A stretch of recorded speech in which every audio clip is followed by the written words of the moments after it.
स्वागत है दोस्तों आप सभी का हमारे YouTube चैनल सड़क किनारे क्लासेस पर। तो दोस्तों हमने प्रीवियस लेक्चर में देखा था general principles of environmental law, जिसमें हमने बहुत सारे जनरल प्रिंसिपल्स को डिस्कस किया था as like polluter pays principles, deep pocket theory, absolute liabilities, public trust doctrines and precautionary principles. तो दोस्तों आज हम जनरल प्रिंसिपल से रिलेटेड कुछ एमसीक्यूज देखेंगे, जिसमें हम दो पार्ट में डिस्कस करने वाले हैं। फर्स्ट पार्ट में हम 50 एमसीक्यूज डिस्कस करेंगे एंड सेकंड पार्ट में आगे के 50 क्वेश्चंस डिस्कस करेंगे। तो दोस्तों स्टार्ट करते हैं फर्स्ट क्वेश्चन से।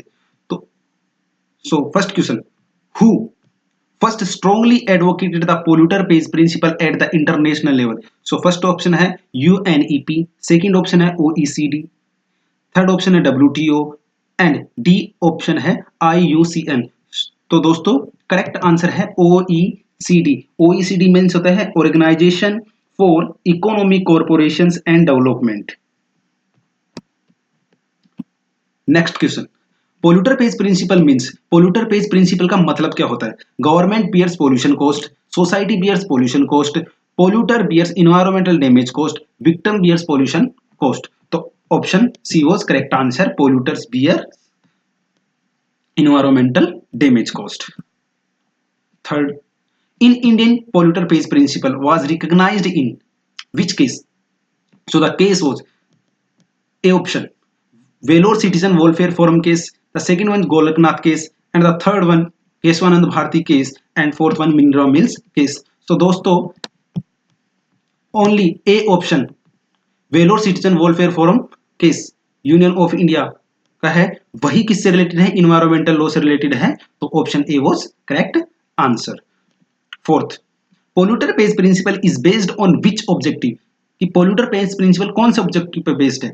तो ए ऑप्शन है इकोनॉमिक जस्टिस, बी ऑप्शन है इन्वायरमेंटल अकाउंटेबिलिटी, सी ऑप्शन है public participation and D option है इंडस्ट्रियल ग्रोथ। तो दोस्तों इन्वायरमेंटल अकाउंटेबिलिटी के ऊपर बेस्ड है क्या? पोल्यूटर पेज प्रिंसिपल का objective. Fifth, which article of Indian constitution supports environmental protection? तो कौन सा आर्टिकल है जो कॉन्स्टिट्यूशन का जो सपोर्ट्स करता है किसको? इन्वायरमेंट प्रोटेक्शन को। तो दोस्तों आर्टिकल 32 है, वो किसके बारे में बताता है? कॉन्स्टिट्यूशनल रेमेडीज के बारे में बताता है, जिसमें अपने को उसके क्लोज बी में 5 बिट्स को डिफाइन कर रखा है। उसके बाद है आर्टिकल 14 जो इक्वलिटी बिफोर लॉ और इक्वल प्रोटेक्शन के बारे में बताता है। आर्टिकल 19 फ्रीडम ऑफ स्पीच के बारे में बताता है।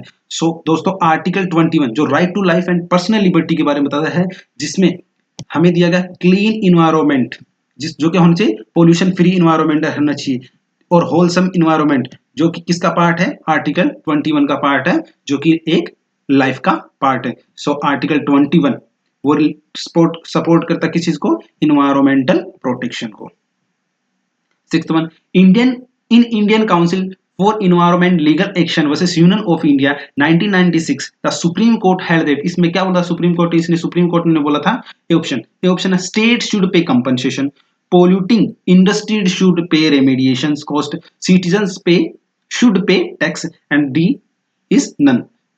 तो option B is correct answer, polluting industry should pay remediation cost. यानी कि in Indian council for इन्वायरो legal action versus union of India जो केस है वो किसके ऊपर बेस्ड है? पोल्यूटर पेज प्रिंसिपल के ऊपर बेस्ड है कि जितना इन्वायरमेंट को पोल्यूट किया जाएगा उतना कितना पड़ेगा? रेमेडिएशन कॉस्ट इंपोज की जाएगी किसके ऊपर? जो इंडस्ट्री पोल्यूट कर रही है किसको? इन्वायरमेंट को। उसके बाद है सेवंथ है polluter pays principles includes, polluter pays principle include करता है किसको? Compensations to victim only, restoration of environment only, और सी है both compensations and restorations and D है नन। सो दोस्तों compensations to victim and restoration of environmental both options are correct. So option C are correct, both compensation and restoration of cost.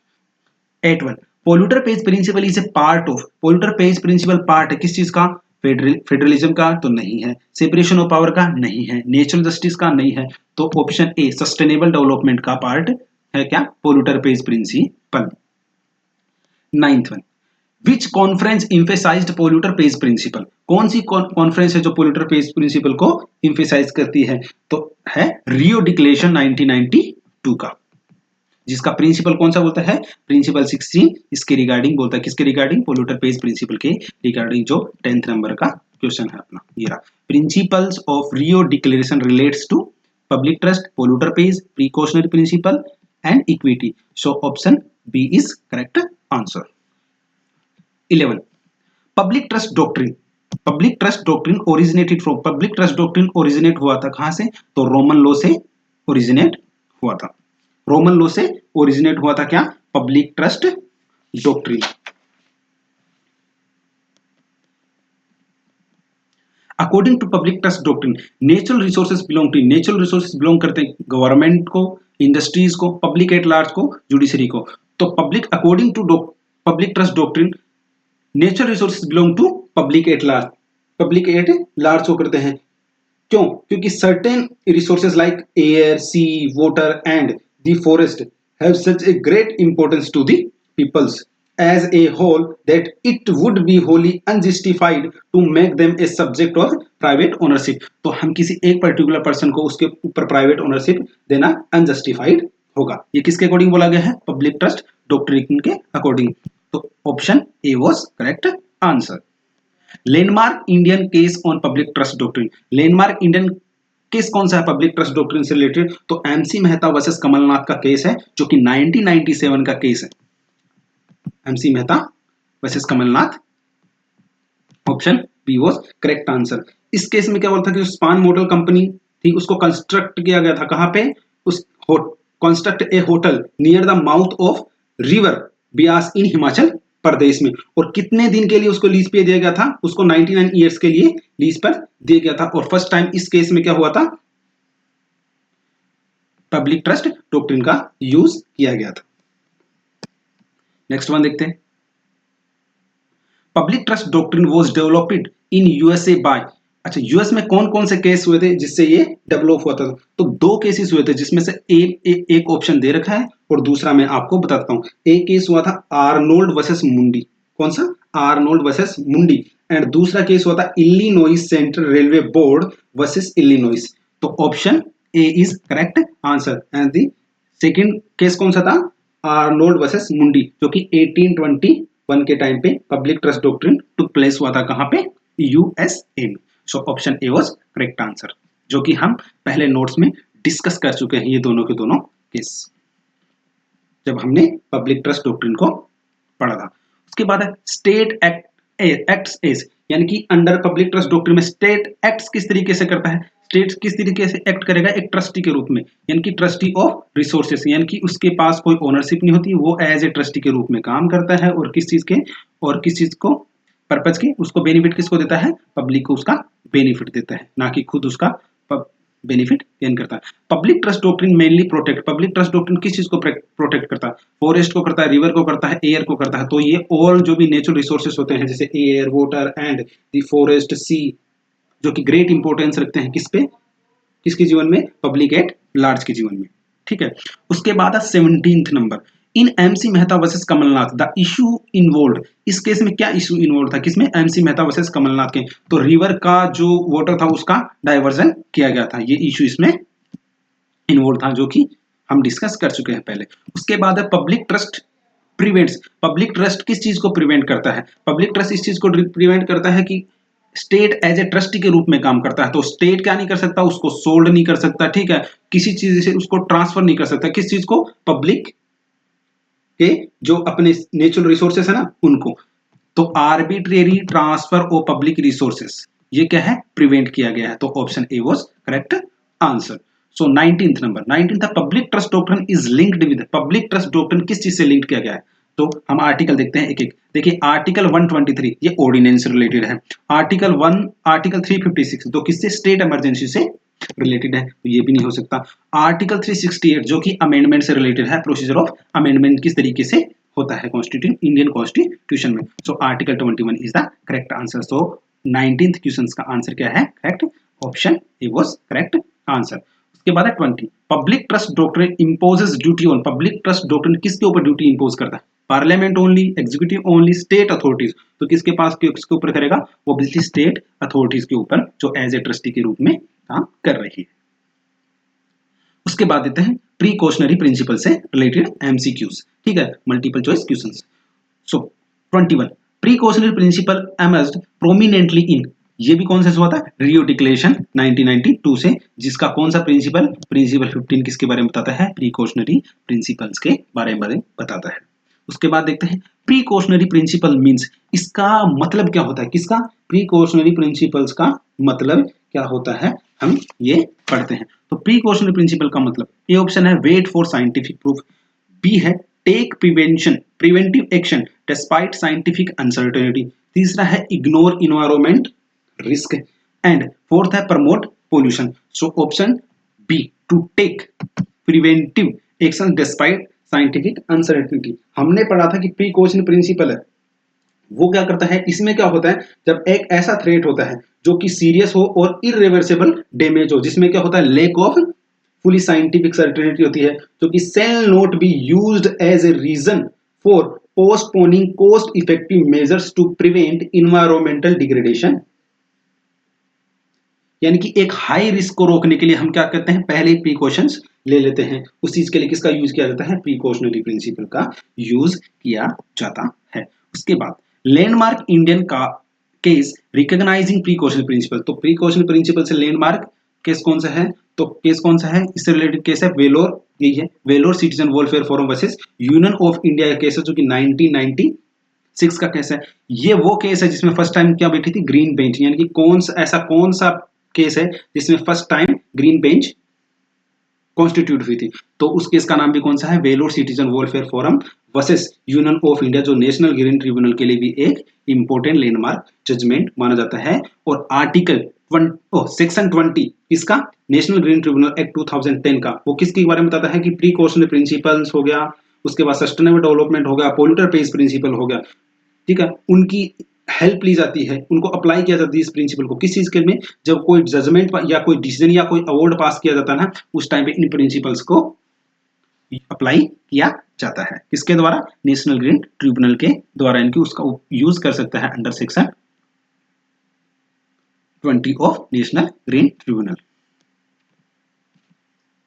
उसके बाद 25 burden of proof under precaution principle generally lies on, यानी कि burden of proof किसके ऊपर lies on होता है, government के ऊपर, विक्टिम के ऊपर, डेवलपर के ऊपर, इंडस्ट्रीज एंड कोर्ट। तो ऑप्शन सी, यानी कि जो डेवलपर, यानी कि जो किसका, जो इंडस्ट्रीज को डेवलप कर रहा है, डेवलपर है, उनके ऊपर क्या अप्लीकेबल होता है, प्रीकॉशनरी प्रिंसिपल अप्लीकेबल होता है।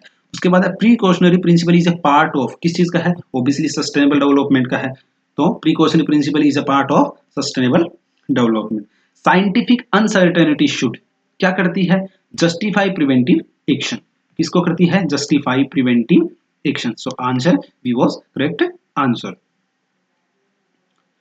Question number 28 precautionary principle is preventive rather than remedial.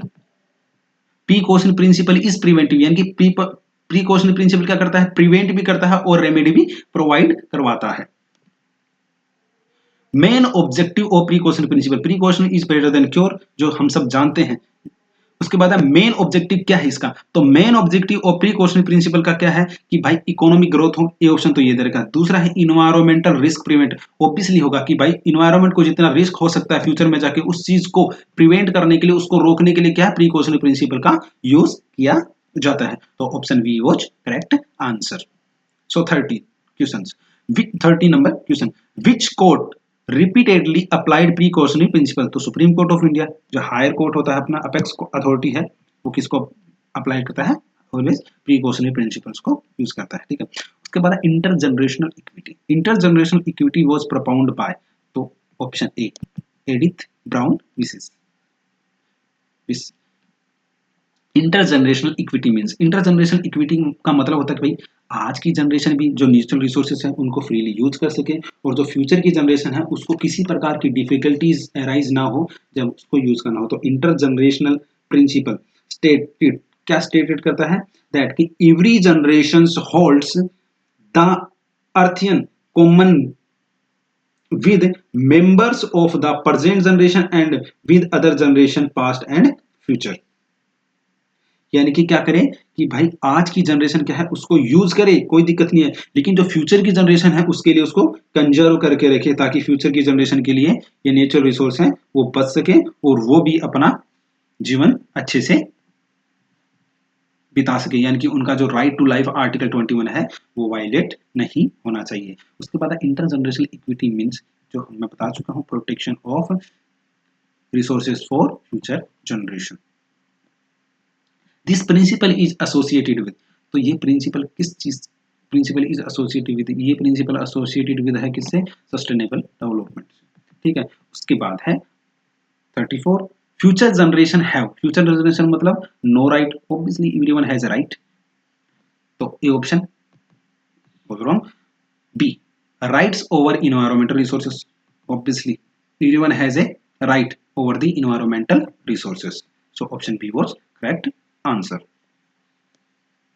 35, which case recognized intergenerational responsibility, कौन सा केस है जो इंटरजनरेशनल रिस्पॉन्सिबिलिटी को रिकॉग्नाइज करता है, तो केशवानंद भारती का केस है जिसमें हम क्या बोला था, बेसिक स्ट्रक्चर के बारे में बोला था। गोलकनाथ का केस है जो भी किससे रिलेटेड है, फंडामेंटल राइट से रिलेटेड है। उसके बाद मिनरल्स का केस है जिसमें क्या क्या स्ट्रक डाउन किया गया था, आर्टिकल 364 एंड 365 के क्लोज 68 के क्लोज 5 को, ठीक है। तो option A, state of Himachal Pradesh versus Ganesh would product, ये किससे है, ये केस है रिकॉग्नाइज करता है किस चीज को, इंटरजनरेशनल रिस्पॉन्सिबिलिटी को। उसके बाद 36, intergenerational equity is connected with, intergenerational equity connected है किसके साथ, रिसोर्स कंजर्वेशन के, conservation, election, banking, trade, so ये B C and D option correct नहीं है, तो option A was correct answer. 37, the principle 6 balance between, ये प्रिंसिपल किस किस के बीच में बैलेंस करता है, तो ये बैलेंस करता है प्रेजेंट एंड फ्यूचर नीड्स, यानी कि आज की जनरेशन के लिए भी और फ्यूचर में नीड्स पड़ेगी उस चीज को भी ध्यान में रखता है। कौन सा, इंटर जनरेशनल इक्विटी प्रिंसिपल, यानी कि present and future generation. So the 37 questions answer A was correct. 38, which intergenerational documents reflect intergenerational equity, so Brundtland की रिपोर्ट आई थी 1987 में, तो option A was correct answer. Sustainable development was defined in, it is also defined in Prudent Land Report 1987. Sustainable development was defined also in Prudent Land Report 1987. Intergenerational equity promotes, intergenerational equity promotes करता है conservation of resources, over exploitations, deforestation, pollution. तो intergenerational equity promotes करता है कि conservation किया जाए किस चीज के लिए, फ्यूचर जनरेशन के लिए, और आज की जनरेशन भी उसको यूज कर सके। डीप पॉकेट थ्योरी, जिसका प्रेजेंट में कोई यूज नहीं किया जाता, ये एज ए ओबिटर डिक्टा के रूप में यूज हुई थी, अभी प्रेजेंट में इसका कोई यूज नहीं है। इसके जितने भी डिसीजन है वो एज ए ओबिटर डिक्टा देखे जाते हैं, उनको रेसी डिसीडेंडी की तरह यूज नहीं किया जाता है। सो 41, deep pocket theory means, deep pocket theory का मतलब क्या होता है, डीप का मतलब गहरी होता है, पॉकेट मतलब एक ऐसी पॉकेट जिसमें बहुत पैसा है, जितना भी निकालो उतना निकलता है, तो ऑब्वियसली रिचर पर्सन से रिलेटेड होगा, यानी कि richer party should bear compensation to compensation burden, यानी कि जो अमीर होगा उसको उसके पास ही क्या होगा, पे करने का बर्डन होगा, ठीक है। विक्टिम शुड बी, तो उसके बाद है 42, deep pocket theory is generally associated with, deep pocket theory generally किससे एसोसिएटेड विद है, किससे है, तो फैमिली लॉ नहीं है, क्रिमिनल लॉ नहीं है, प्रॉपर्टी लॉ नहीं है, सो ऑप्शन टॉर्ट लॉ जो सिविल रॉन्ग है, ठीक है। उसके बाद deep pocket theory aim at, deep pocket theory का एम क्या है, मकसद क्या है, तो इफेक्टिव कंपनसेशन, ऑब्वियसली कंपनसेशन मतलब जितना डैमेज हुआ इन्वायरमेंट को उतना उसको कंपनसेशन करके रिस्टोरेशन किया जा सके उसका।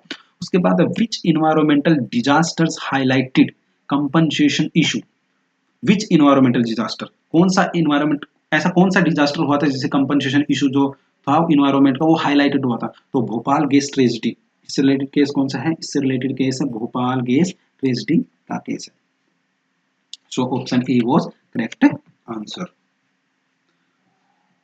जो कि 1984 का केस है। इसमें क्या होता है, मिथेल आइसोसाइनेट गैस थी, वो लीक हुई थी, pesticide plant of Union Carbide का था, in the capacity of, in the capital city of, the capital city of Madhya Pradesh, जिसमें एब्सोल्यूट लायबिलिटी अराइज हुई थी, यानी कि इंपोज हुई थी किसके ऊपर, कंपनी के ऊपर।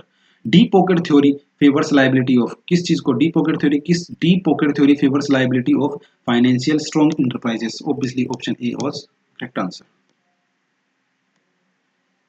Absolute liability principle, absolute liability principle was performed in Bhopal case, oleum gas leak case, Vellore case, Kamal Nath case. तो oleum gas leak case, so oleum gas leak case.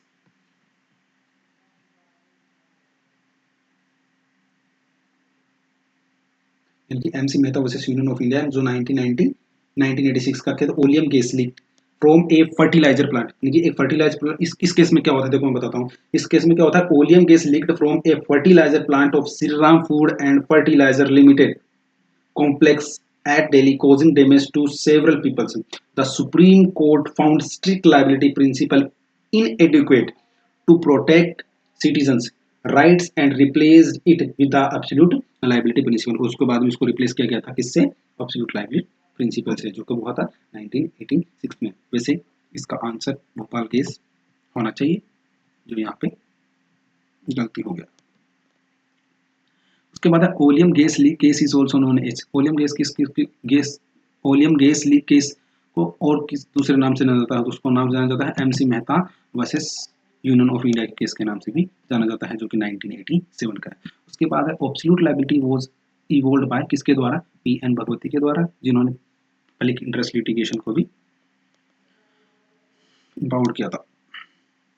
उसके बाद है absolute liability differ from strict liability because, क्योंकि absolute liability में क्या है, एक भी एक्सेप्शन नहीं है और स्ट्रिक्ट लायबिलिटी में बहुत सारे एक्सेप्शन है। So no exception available in absolute liability, but strict liability have certain exception, for example act of code. Absolute liability applies to hazardous industries, schools के ऊपर नहीं होता, हॉस्पिटल्स के ऊपर नहीं होता और बैंक्स के ऊपर नहीं होता, तो option A was correct answer. So दोस्तों, आज की क्लास यही समाप्त करते हैं।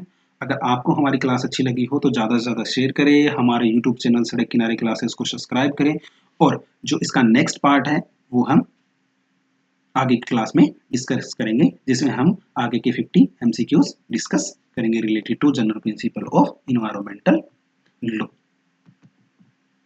थैंक यू सो मच दोस्तों।